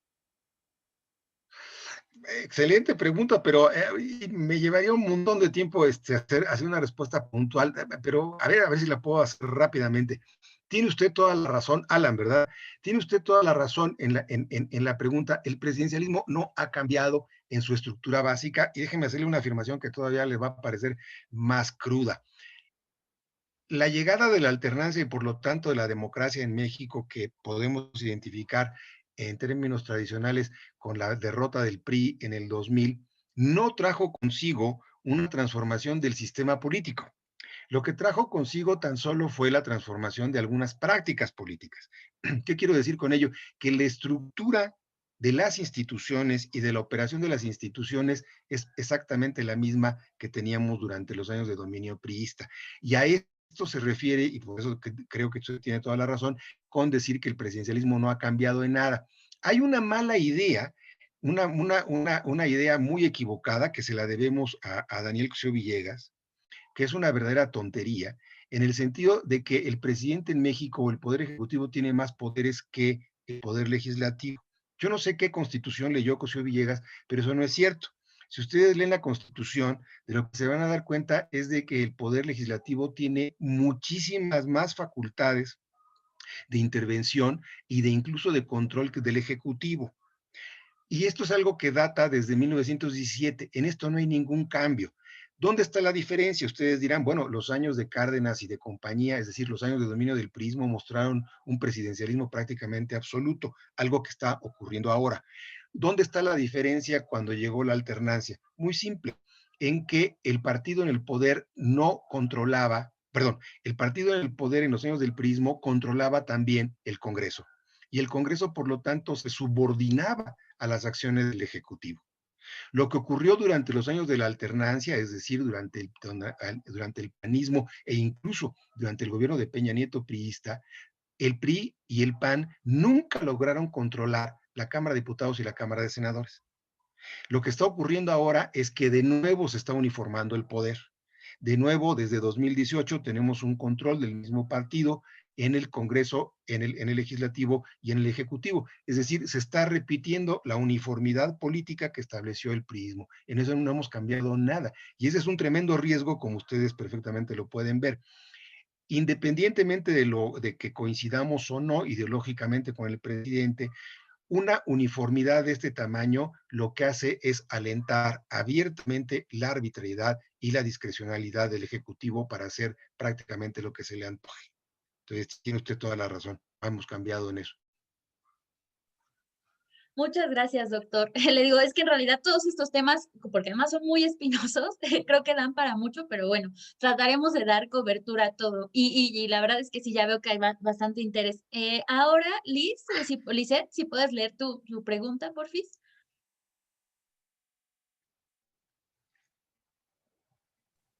Ay, bueno, mi pregunta ya la perdí. Pero bueno, básicamente yo tengo varias preguntitas. Una primero sobre la ideología del partido. Primero quería saber cuál es la ideología del partido PRI, del PRI que tiene en estos momentos, ya que esta que había mencionado anteriormente o que inicio de los beneficios de la justicia social, ahora prácticamente ¿cuál es la ideología que tiene ahora el PRI y en qué momento esa ideología de justicia y social y de beneficio se cayó? Y la otra es referente al populismo. Cárdenas realmente como que el máximo líder populista. ¿Sí me escucho bien?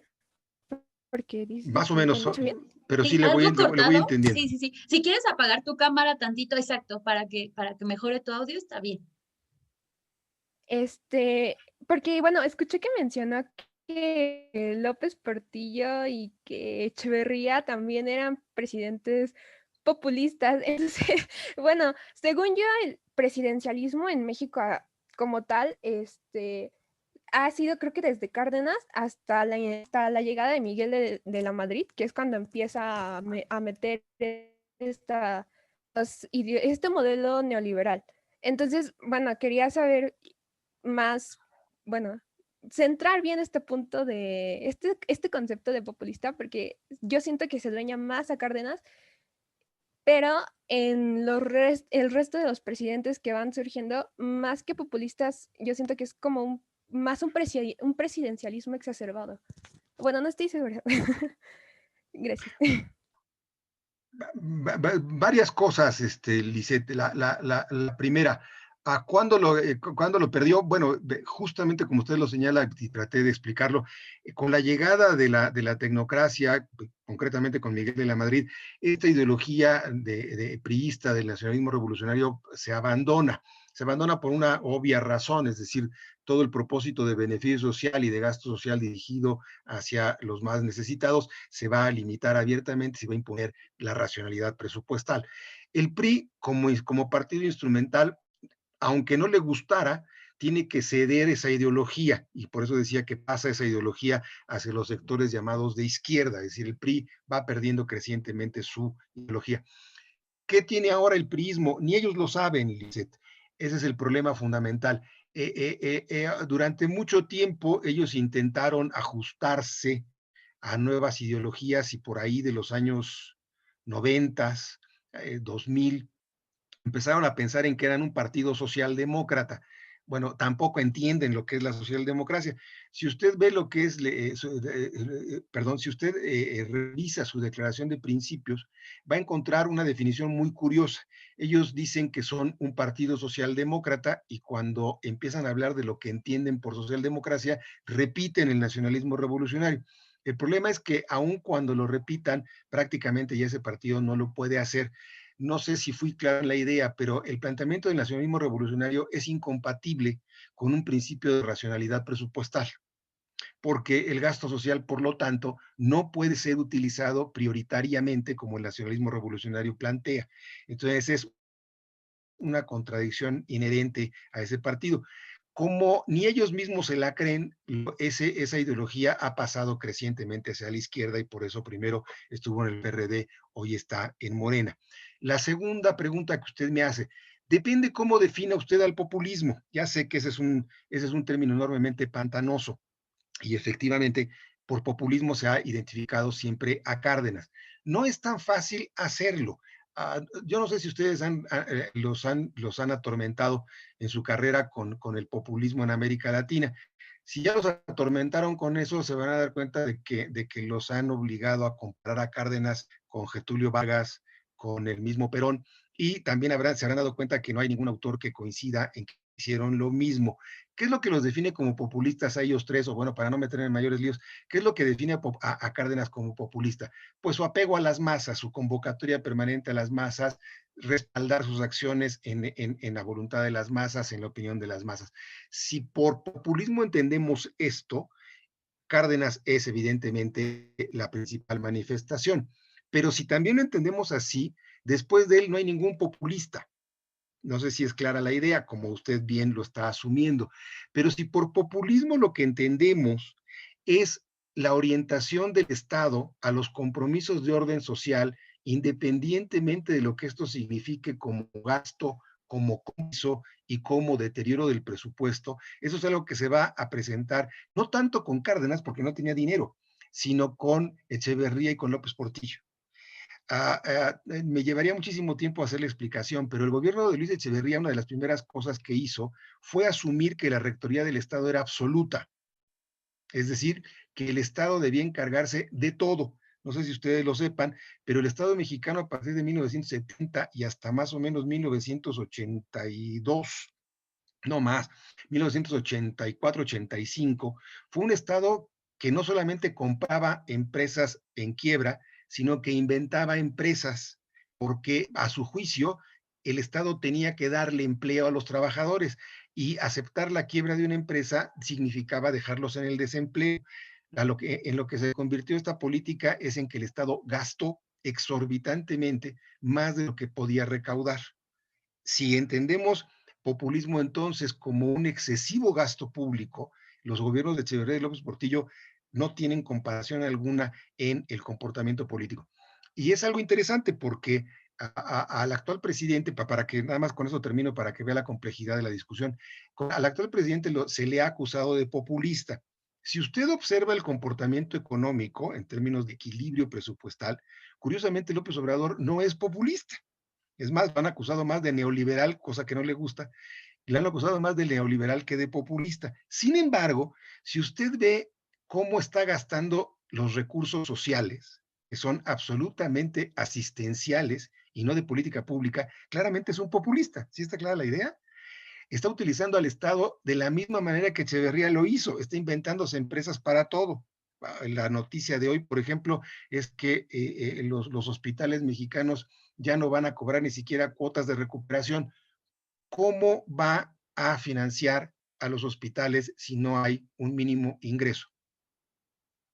La pregunta la dejo abierta. Necesita recursos. ¿De dónde los va a sacar? Pues estamos a 2 años de gobierno y ya no tiene dinero. Por eso está pidiendo que renuncien a los aguinaldos, está recortando sueldos, etcétera. Si usted lo piensa entonces como gasto social y populismo, no hay ninguna duda que lo es. El populismo es un concepto enormemente elusivo, pero bueno, ojalá algo le haya ayudado más que complicado la vida. Muchas gracias. Ok, doctor, sí, Adelante, Edith. muchísimas gracias. Sí, es que justamente ahorita ellos, digamos, en su malla curricular están llevando a América Latina y sé que esos son los temas que por ahí les están metiendo estas ideas. Entonces creo que Pobres de podrán ustedes. llevar, exacto, podrán llevar elementos disruptores a su clase de América Latina. La siguiente, la siguiente en preguntar es Adlai. ¿Puedes comentar tu pregunta? Hola, ¿qué tal? Buenas noches. Bueno, mi pregunta es Buenas noches. irnos un poco más para atrás y es la siguiente. A 6 años de fundar el PNR, Calles fue al exilio por Lázaro Cárdenas, si no me equivoco, a California. Mi pregunta central es cómo esto afectó a la estructura del partido, porque, bueno, como sabemos, Calles fue el fundador y era el gran ícono del PNR, ¿no? Así es.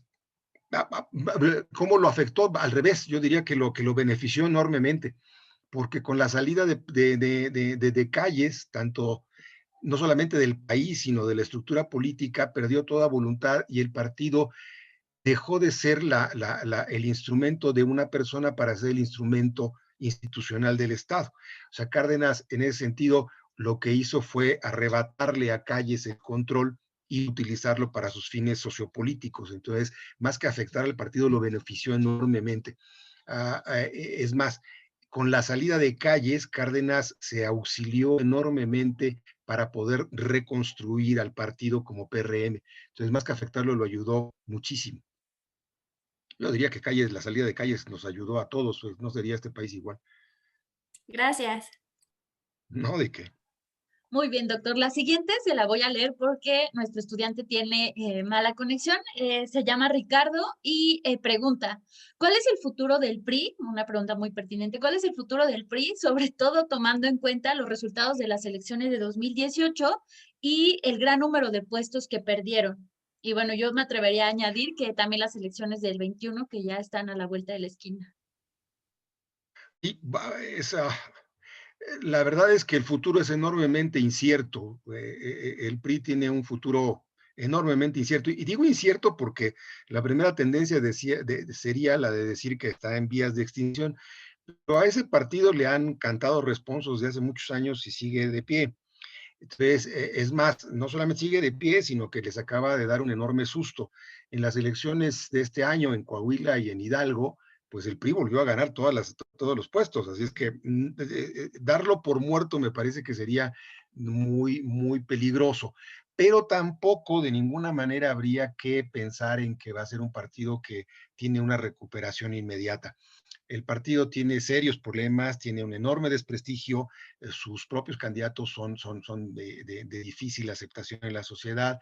Naturalmente tiene la peor de las posiciones electorales. Es más, hoy vi ustedes lo han de haber visto, una de las últimas encuestas de preferencias electorales, el PRI sigue estando en tercer lugar, detrás de Morena y del PAN, y por mucho, o sea, no es que esté en tercer lugar porque no hay otro, pues, pero está en una situación muy difícil. O sea, no tiene una gran expectativa. No sé si para beneficio suyo o para lamentación de todos, pero no es el único partido que está en esa situación. De hecho, el PAN está igual, el PRD está en peores circunstancias, es muy difícil hacerlo. Es decir, el dominio del presidente y el dominio de su partido no parece estar en duda.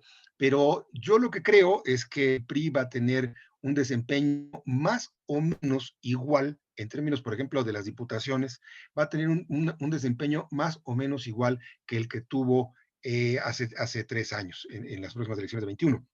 Es decir, yo creo que va a estar obteniendo una votación alrededor del 18-17% más o menos, que no le va a servir de mucho, pero sí para sobrevivir. Está por verse cuántas gubernaturas retiene y cuántos cambios puede haber ahí. Esto sí puede afectarle enormemente porque, si me siguieron en la exposición, el PRI tiene una base sobre todo estatal. Bueno, Peña Nieto surgió de los estados y no de la estructura nacional. Esta es su principal base. Si el PRI pierde más terreno en las gubernaturas, va a tener cada vez más dificultades para sobrevivir. Pero yo no auguraría una terminación inmediata. Yo no creo que el PRI vaya a desaparecer en los próximos 3 años. Todavía lo vamos a ver vivo durante algún tiempo. Muy bien, gracias, doctor. Sí, esta es una duda que creo que todos teníamos, porque en efecto me parece que el discurso es ya dar por muerto este partido. Sí. Ahora pregunta Cristian. Cristian, ¿podrías leer tu pregunta? Sí, ¿sí me escuchó? Sí. Sí. Sí. Sí. Buenas noches. Gracias, profesor, por Buenas la noches. exposición. Mi pregunta va más en este recorrido que nos expuso. ¿Cuál fue la relación del PRI en todos estos años con uno de los partidos que ascendió a principios del siglo XXI, que es el PAN? Y también por qué en todo este tiempo no vimos la presencia de una oposición fuerte con el PAN. Con el PAN, ajá. Por una razón muy simple. Bueno, usted lo acaba de señalar, supongo que también ya lo saben ustedes. El Partido Acción Nacional es el partido de oposición más viejo que hay en México. De hecho, esa frase que teníamos de que el PRI es de los 70 años, pues la verdad es que los 70 años son del PAN. El PRI no tiene 70 años, si somos claros en que nació en 46. En cambio, cuando nació el PAN, sí son más de 70 años ahora. Es el partido más viejo, es el partido, perdón, el partido de oposición más viejo, más consistente en su sentido de oposición, más crítico, pero también más institucional. O sea, Acción Nacional tuvo una participación, también sería largo de contar, pero seguramente ustedes se lo saben. Hay una primera etapa muy larga de Acción Nacional entre su nacimiento y más o menos los años 70, finales de los 70, en donde el PAN es más testimonial que auténticamente competitivo. Y esto lo que le sirvió a Acción Nacional fue para participar sin que lo agrediera el PRI, sin que lo agrediera el sistema. Por el contrario, el sistema lo vio con mucho agrado porque era su resistencia. Era el partido que expresaba la oposición, era el partido que le ayudaba muchas veces en las cámaras a sacar legislación. Fue un partido que, como dice Soledad Loaesa, fue colaborador en más de un sentido. Entonces fue muy útil Acción Nacional en ello. Y hay que reconocerle a Acción Nacional que fue un partido que no fue disruptivo, no fue un partido que tratara de destruir el sistema, no fue un partido que se opusiera a muchas de las acciones institucionales, sino que simplemente discutía la aplicación ideológica de lo que hacía el gobierno. Entonces, la relación entre PAN y PRI fue muy estrecha. Y en los años de competencia más abierta, pues ustedes también ya lo saben, el PAN y el PRI fueron bastante colaboradores. Salinas lo utilizó más de una vez Acción Nacional como el verdadero partido de oposición en contra de la participación del PRD. Entonces eso le ha servido muchísimo a Acción Nacional para poder tener la presencia que tiene. No es casual que haya sido Acción Nacional el que hizo realidad la alternancia en la presidencia de la República. No fue la izquierda, no fue la oposición de izquierda, sino fue la oposición que a los ojos de los electores era la más consistente. Si piensan ustedes en los años 70, por ejemplo, en donde solamente había 4 partidos en México, Acción Nacional, el PRI, el PAN y el PPS, dos de los cuales, estos últimos dos de los cuales que nadie creía, o sea, el PPS y el PAN, nadie les tenía ningún respeto, los únicos realmente competían eran Acción Nacional y el PRI. Los únicos que le presentaban oposición al PRI era Acción Nacional, y entonces el PRI lo veía con respeto, Acción Nacional. No había ninguna otra opción. La tercera opción de izquierda y de izquierda va a aparecer hasta 1988 con el Frente Democrático Nacional. Desde los años 30 y hasta los 80, la única oposición creíble era Acción Nacional. Entonces, los electores en aquel entonces, así no fueran panistas, pero si eran antipriistas, votaban por el PAN, porque no tenían otro por quién votar. Entonces, por eso la relación fue tan estrecha y ha sido hasta ahora pues más convincente. Tampoco es extraño que Acción Nacional ahora, ante el dominio de Morena y del presidente López Obrador, sea el partido que está en un lejano, pero al final segundo lugar y no el PRI. O sea, Acción Nacional sigue teniendo mayor credibilidad en ese sentido, ¿no? Y seguramente le va a ir mejor en las próximas elecciones que el PRI. Gracias. ¿De qué? Muy bien, doctor. Pues bueno, ya la última de esta ronda, no sé, voy a abrir una última para ver si añade una o dos, pero de esta primera, Kirsten, ¿quieres leer tu pregunta, porfis? Sí, buenas noches. No voy a poder prender mi cámara por cuestiones del internet, pero bueno, espero escucharme bien. Mi pregunta está muy relacionada con lo que comentaba justamente sobre cómo se ha ido transformando el discurso del partido dependiendo de las necesidades de la población, ¿no? Y pues es una población cambiante, entonces tiene que ir cambiando institucionalmente. Mi pregunta es, ¿el cambio generacional va a obligar directamente al partido a reorientar, sus ideales y sus propuestas? Porque pues en la elección del 2010, bueno, en las elecciones pasadas, observamos a toda una nueva generación votando y creo que sinceramente al menos de los compañeros que tengo el placer de conocer, nunca he observado a alguien que diga abiertamente que está de acuerdo con los ideales de este partido, que era algo muy común en las generaciones pasadas. Entonces me gustaría saber. Pues es una muy buena pregunta, porque efectivamente pone la atención en uno de los graves problemas del partido, que es el no tener un discurso que se acerque justamente a las nuevas generaciones.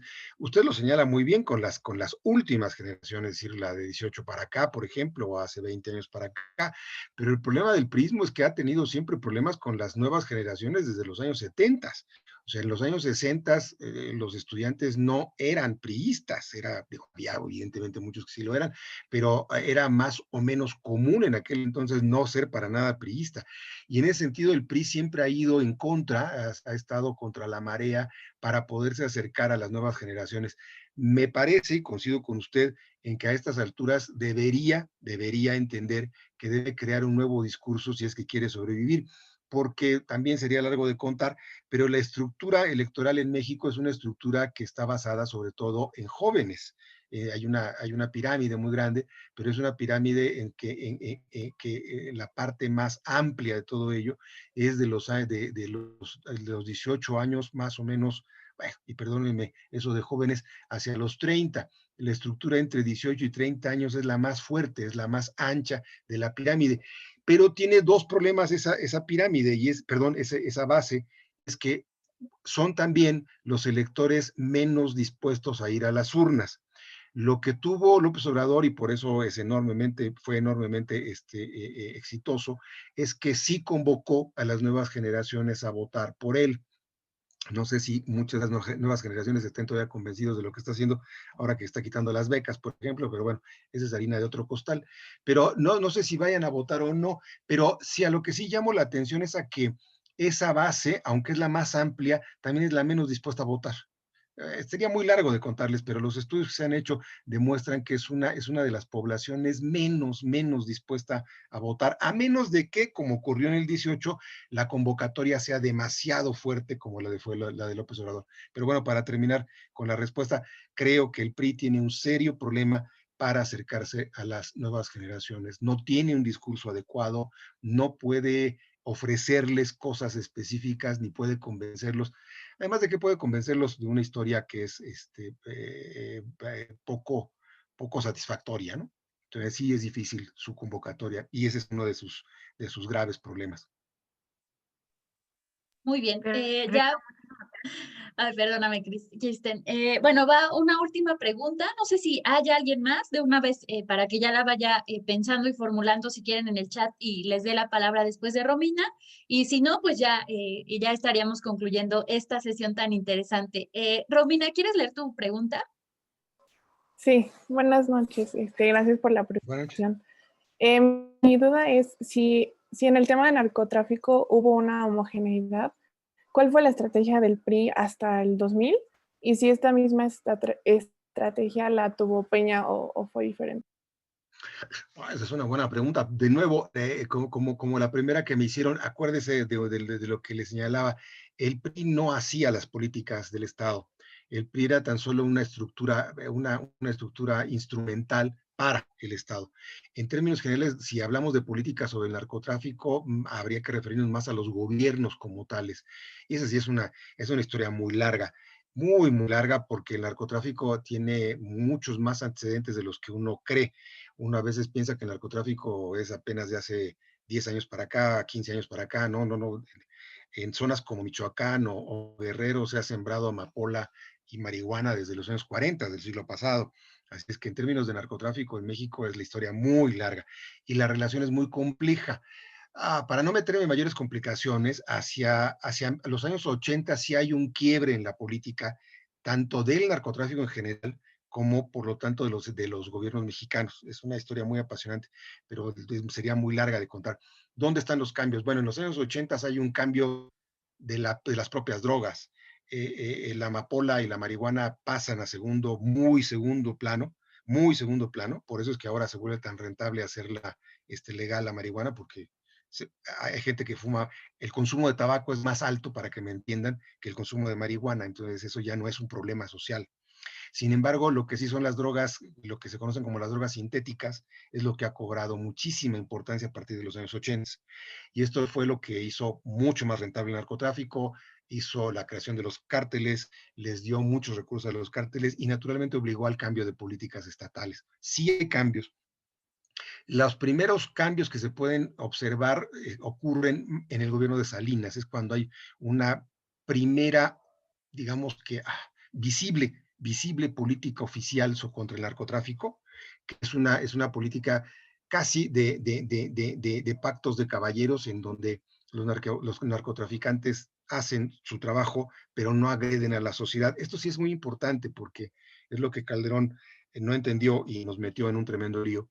Y es que los gobiernos priistas habían entendido muy claramente que mientras el mercado sea un mercado en Estados Unidos y un mercado que no se controla, el narcotráfico como trasiego es algo que no se puede de ninguna manera controlar. Los gobiernos mexicanos siempre aceptaron que el verdadero problema estaba en Estados Unidos y no en México. Es decir, mientras el consumo ocurra en Estados Unidos y mientras el gobierno norteamericano no controle ese consumo, México va a seguir transfiriendo drogas. Le pongo un ejemplo muy burdo. Los narcotraficantes mexicanos ponen la droga en la frontera, pero ¿cómo llega a Wisconsin? ¿Cómo llega a Chicago? Obviamente llega ahí por narcotraficantes norteamericanos. Lo que quiere Estados Unidos simplemente es que México cierre la puerta para que lo poco que pase lo pueda controlar. Los gobiernos mexicanos lo entendieron y entonces, a sabiendas de que no lo iban a controlar, el acuerdo era muy simple: que los cárteles pasaran la droga, pero que no convirtieran a México en un terreno de violencia. Y durante mucho tiempo esto se logró, hasta que llegó alguien que entendió las cosas al revés y nos puso de cabeza como estamos hasta el día de hoy. Pero sí, nada más que el PRI no es que haya sido un santo, no, por favor no vayan a quedarse con la idea de que lo estoy salvando. Simplemente lo que quiero es situarlo en su justa dimensión. O sea, el partido no hizo tanto como a veces creemos. Por el contrario, hizo muy poco. Se quedó solamente en el terreno electoral. Más bien hay que pensar en los gobiernos que salieron de ahí. Gracias. Muy bien, doctor. Gracias también, Romina. Sí, yo le decía que era una excelente pregunta, porque en efecto creo que se tiene una percepción muy distorsionada sobre el papel del PRI durante, o más bien en los vínculos con el narcotráfico, ¿no? Y ahora sí, la última pregunta que nos hace Alan, y me parece también muy, muy pertinente, es ¿qué tanto afectó el contexto internacional en la transformación del partido, sobre todo en el PRI en 1946, sobre todo si ponemos de manifiesto que había terminado la Segunda Guerra Mundial, se comenzaba a conformar una estructura política internacional bipolar y sin duda Miguel Alemán creo que enfrentó la parte más fea, bueno, una de las partes más feas de la Guerra Fría y que justamente fue en el sexenio de Miguel Alemán que el presidente estadounidense vino a nuestro país. Entonces, esa es la Sí, última sin duda. pregunta para ya cerrar, doctor. Sí, sin duda es una buena pregunta y es una circunstancia evidente. Por razones simplemente metodológicas, uno no puede tratar al mismo tiempo las cuestiones nacionales e internacionales, pero sí, claro que hay una afectación internacional. Esta circunstancia que ustedes señalan es notable. Efectivamente, los años 40 no son solamente un asunto interno, sino son también una relación internacional en donde además México, para variar, es un país que ha estado sujeto a la hegemonía norteamericana en términos de dominio internacional. Entonces, México tenía que dar garantías de compromiso con el gobierno norteamericano. Y una de las grandes ventajas que tuvo el PRIismo, el PRI, más que el PRI como instrumento, como partido, es que se convirtió en la institución que le garantizaba al presidente mexicano y por lo tanto ante el extranjero la civilidad y la conducción de las elecciones. O sea, el PRI se convirtió para los gobiernos extranjeros y principalmente para Estados Unidos en la garantía de estabilidad política. Por eso que Estados Unidos hasta los años 80, 90 no se le ocurrió que debía llegar la democracia como competencia en contra del PRI. Pues el PRI era bastante satisfactorio, no solo nacionalmente, sino también internacionalmente. Es largo de contar y también eso sería una parte importante, pero la relación de los presidentes mexicanos con los gobiernos norteamericanos es muy particular. A veces tenemos la idea de que los gobiernos mexicanos fueron demasiado sumisos. La verdad es que no. No, supongo que ustedes que están en relaciones internacionales lo sabrán muy bien. La política internacional de México fue una política enormemente autónoma, que se ganó un respeto a pulso durante años enteros y donde los gobiernos mexicanos supieron defenderse abiertamente contra los gobiernos de Estados Unidos, a grado tal de que los gobiernos norteamericanos siempre entendieron que más valía mantener una relación responsable y estable que entrar en conflicto con México. Eso fue algo notable, pero que le permitió a los gobiernos mexicanos un enorme margen de maniobra en muchos casos. Ustedes saben el caso de Cuba, sabrán el caso de Nicaragua, en fin, hay muchos que están presentes en donde México fue un verdadero defensor ante Estados Unidos de muchos países y Estados Unidos lo respetó. Curioso, para regresar con el punto, quizás hay, contra todo lo que se pueda decir, hay dos gobiernos de alternancia que han sido los más sumisos al gobierno norteamericano, y no precisamente los priistas.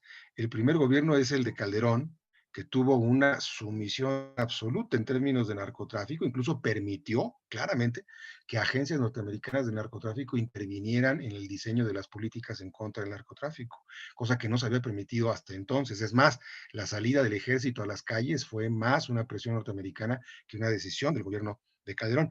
Y el segundo gobierno sumiso pues, es el que tenemos, ¿no? El que le hace el trabajo al gobierno norteamericano es la policía mexicana, la migración mexicana, y el presidente va a darle las gracias a Trump todos los días y está poniendo en ridículo al país al negarse a darle el reconocimiento a Biden. Y así nos va a ir cuando Biden tome poder, ¿no? O sea, curiosamente, los dos gobiernos más sumisos no han sido priistas, sino han sido de la alternancia. Pero bueno, eso se los dejo a sus profesores de internacionales, jóvenes.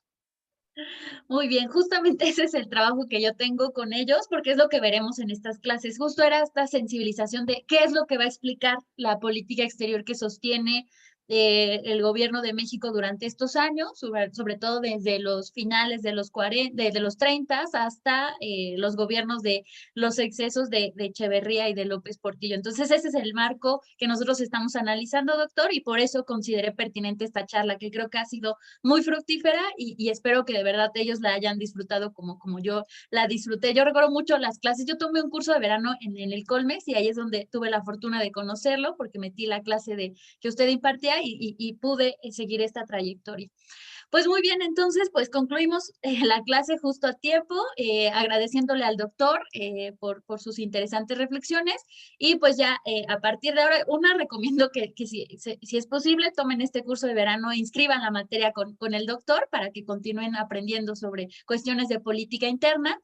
Y la otra es que revisen los textos que ya les compartí. Les compartiré un último que es sobre Adolfo López Mateos, quien también ha investigado el doctor, y que también es muy pertinente para nuestra clase. Entonces, pues eso sería todo. Nos vemos el viernes. Ya les mandaré indicaciones sobre la siguiente clase, ¿vale?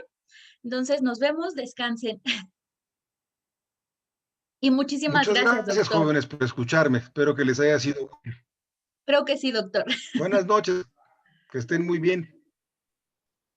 Gracias. Buenas doctor. noches. Muchas Gracias, buenas noches. Gracias, buenas noches. Hasta luego. Gracias.